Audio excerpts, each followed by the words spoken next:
ফুলে উঠেছে মুখ, চোখ লাল।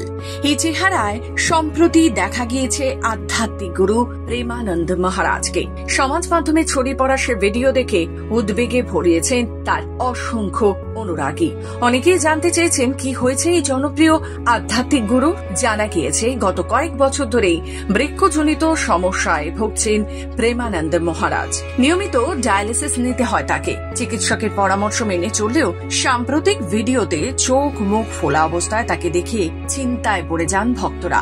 এই অবস্থায় বিগ বস খ্যাত অভিনেতা পারস ছাবরা সমাজ মাধ্যমে জানান তিনি নিজে বৃন্দাবনে গিয়ে প্রেমানন্দ মহারাজের সঙ্গে সাক্ষাৎ করেছেন। বর্তমানে গুরুর শারীরিক অবস্থা স্থিতিশীল বলেই আশ্বস্ত করেছেন তিনি। পারস আরও বলেন, একসময় তিনি অবসাদে ভুগছিলেন, তখনই মহারাজের পরামর্শ ও আশীর্বাদ তাকে মানসিকভাবে শক্তি জুগিয়েছিল।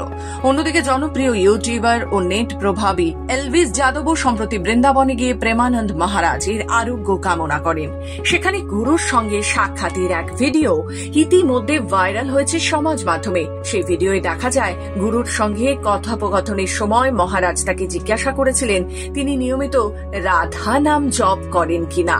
তখন এলভিস জানান নিয়মিত জপ করা হয় না। এই শুনে মহারাজ বলেন, আজ তুমি সফল, কারণ অতীতে তুমি ভালো কাজ করেছো।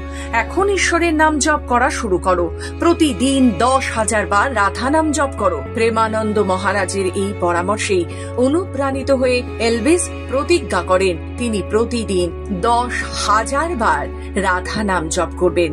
ভক্তমহলে এখন একটাই প্রার্থনা, প্রিয় গুরুর দ্রুত আরোগ্য ও দীর্ঘায়ু কামনা।